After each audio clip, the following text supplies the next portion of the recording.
Sorry about the 60-second cycle. Dysfunctional vet here.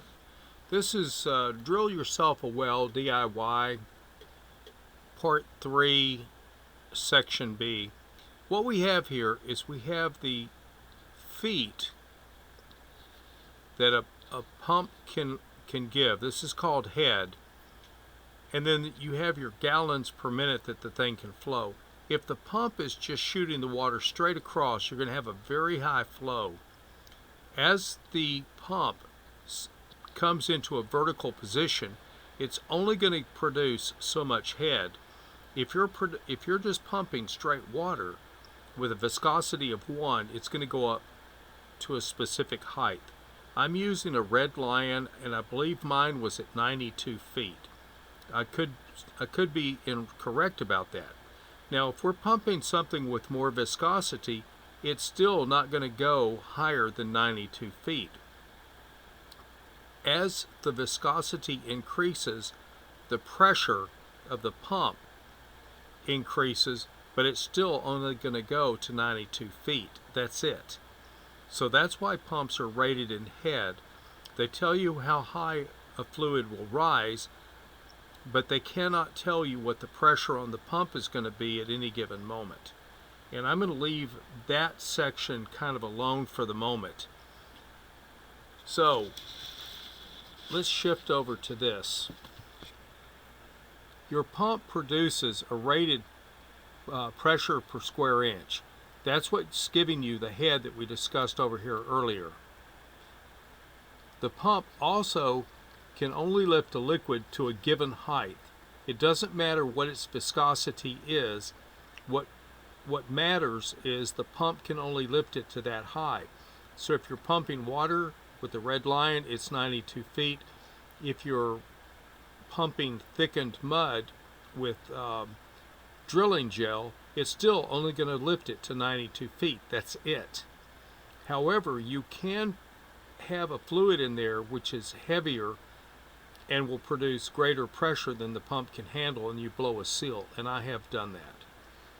Your liquid density will also dictate the pump's pressure, which is what I was just talking about. You remember I said that I had pumped a viscous fluid that was more dense than what the pump could handle, and I blew a seal. So that can happen. Now, going to have a little trouble here doing this, but I'm going to see what I can do about this. Okay, tools. And I'm going to show you a picture from Amazon in just a minute. Your tools. You need to look up marsh funnel, and you need to learn how that works, because that will help you to determine your viscosity of your fluid. Also, a liquid hydrometer, mud gravity meter, or gravity, it's a balance scale is what it is. You put the mud in there and you balance it. The one I'm going to show you as of this date, which is February 2025, is $88 for the kit. The one that I bought when I was doing this was much more than that. I still have it somewhere. I was going to try to find it, and I just keep forgetting to dig it up because I've got too many thousand other things going on. For those of you that keep up with me and my dogs, you know that I lost 2 dogs in less than a month. One having puppies that died, and the other one from old age. And there's just stuff going on. Also, there's a sand flow meter, and the sand flow meter is kind of interesting. If you'll really do and pay attention, you're going to find out that if you use 200, that's the size, 200 stainless steel mesh on the filters that you make, sand is not going to go through them. But I am not sure that your screen won't be walled off by the sand. It is. Now, you're going to still get water, but it would greatly decrease. I am not really competent to tell you what you need to do about it. I went with 80 stainless steel just for that reason. with the idea that every so often I would flush out my well using a geyser method actually, and I will make a video when I actually do that, which is going to be a while from now, and I'll show you this picture at this point right now. Let's take a look at what you've got. This is a kit from Amazon, and in there you have the mud scale so that you can check the specific gravity. You may need to contact the people to learn how to use the scale because it's in Chinese unless you've got a phone that's set up to translate stuff. And what you want to do is you want to start with distilled water, and you want to find out where the balance beam tells you that you are at 1, because water has a specific gravity of 1. And then once you have that, then you can start figuring out what your specific gravity is, and if you need to add drill gel to your mix to make it a little thicker to lift stuff up. I would tell you to, since you're drilling fairly shallow, to just let the clay that you're drilling through mix in the water and bring up the cuttings and stuff until such time as you need to do something else. And something that I want to mention, I'm using the terms cuttings from where your drill is cutting into the soil rather than using some of the other technical language, because I want you to understand what it is that you've got going, and I don't want to confuse anybody. Now my pump, the Red Lion pump, this is from Tractor Supply, had 92 feet of head to the best of my memory. Keep in mind that it is pushing down this column of water. It's forcing it into the well. So you have the weight of whatever the distance is. Let's say that you're going down 60 feet. You have the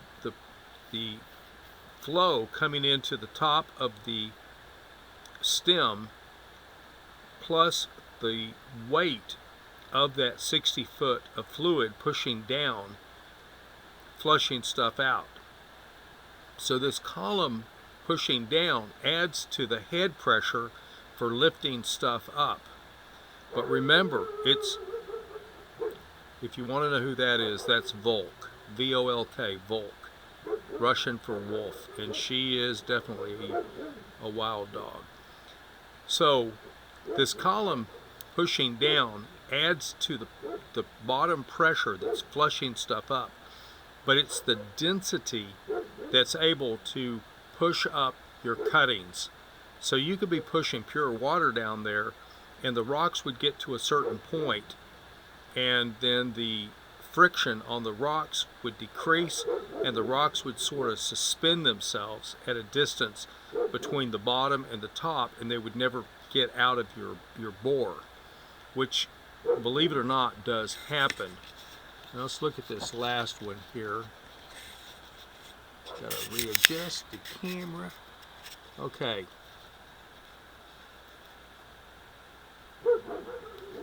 See, now this is a DIY white paper on drilling a well, part 3, part B. So you've hit water. Two things are going to happen when you hit water. There's either going to be a drop in circulation, or there's going to be an increase for just a moment. If you're paying attention to your drilling and you really need to watch your circulation, it's one of the most critical things you have to do. You have to watch the circulation coming up. You're either going to have an increase in circulation, which is what I had, followed in my case by a drop in circulation for just a few seconds, and then it came back to normal. However, the other thing is I had a drop in the temperature of the water returning. The water that I had been sending down through the pump was about roughly 72 degrees, and I'm using a probe thermometer. You could use a digital, you could use a lot of different things there. But it was about 72 degrees. When I came into the water-bearing strata for about 30 seconds to a minute, I had a tremendous flow, and then the water just sort of bottomed out, fell down, and it was a couple of seconds before the water started to come back up. And when it started to come back up, the drop in temperature was from 72 down to about 58 degrees. Also, the viscosity will drop at that moment when this water is surging out.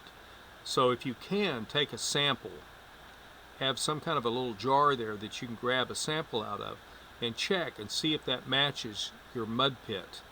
We haven't discussed mud pits. I guess I need to do a video on that. Now, this is pretty important. You need to sample the returned cuttings and measure the aquifer thickness.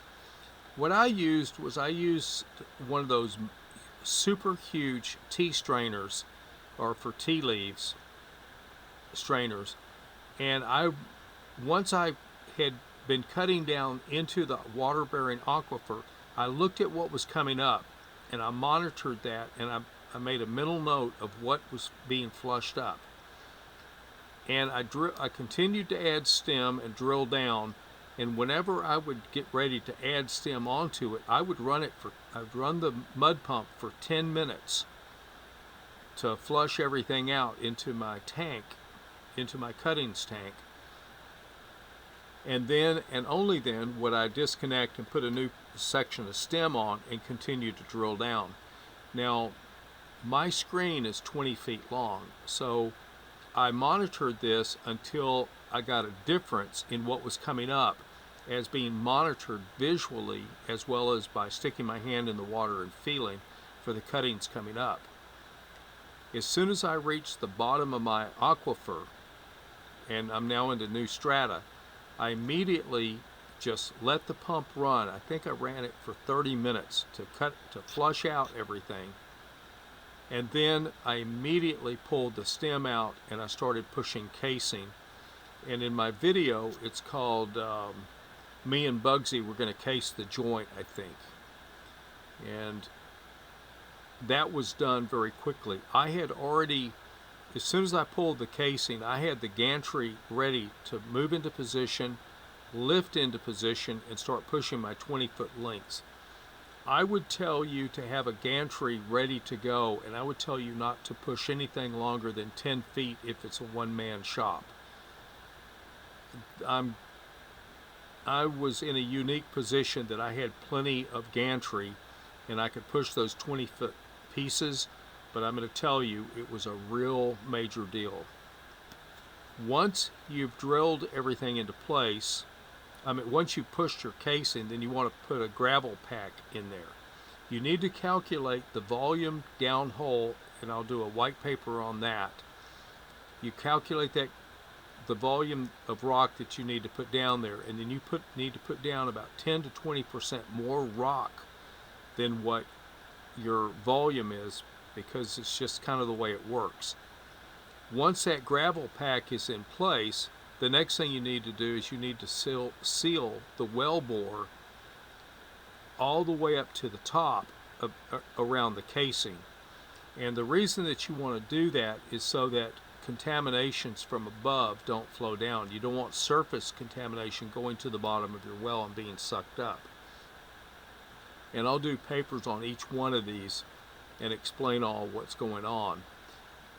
I put my gravel pack down in there, and I had a 100-foot tape measure, and I would drop that down in there with a weight, and I would check when I was hitting solid stuff with the rock.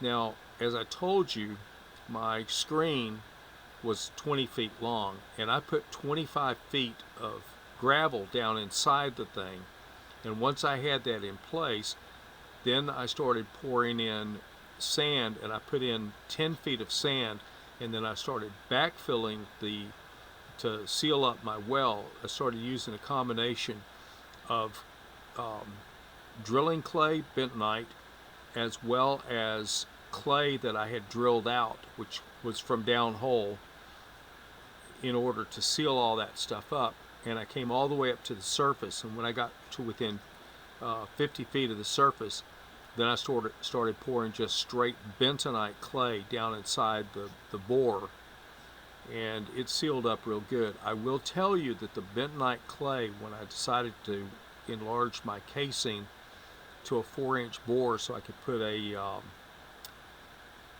I'll think of it in a minute. It's so you don't have a pipe that comes out and it won't freeze. When I dug that clay out, it was about like trying to dig concrete. It was extremely tough. But I got everything into place. I resealed everything with bentonite clay once I put my 4-inch casing at the top, which goes down about 5 feet. Once I put that in, I put my bentonite clay in and sealed it all back up, and everything has been good. I don't have any fluid running down into my well and contaminating it.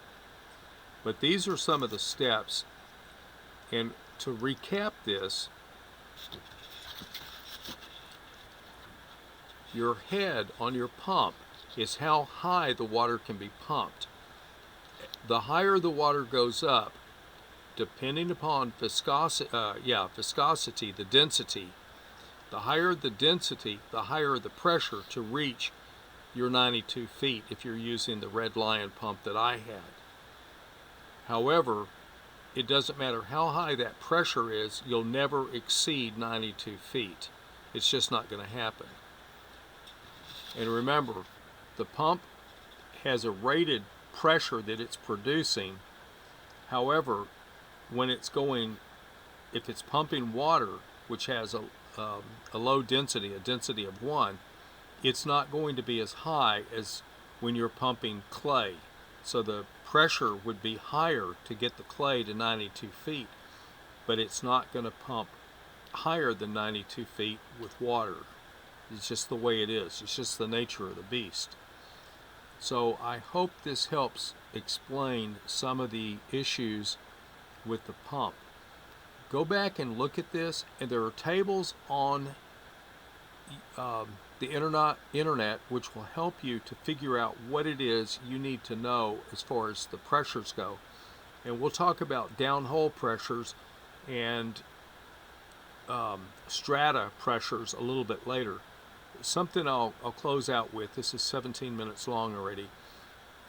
The pressure inside the pipe that's coming to the surface is actually lower than the pressure of the strata, which is pushing the fluid into your screen. It's a real interesting phenomenon, so make sure that you pay attention to what I'm going to tell you about not collapsing your casing or your pipe that's bringing the water up. Dysfunctional vet out.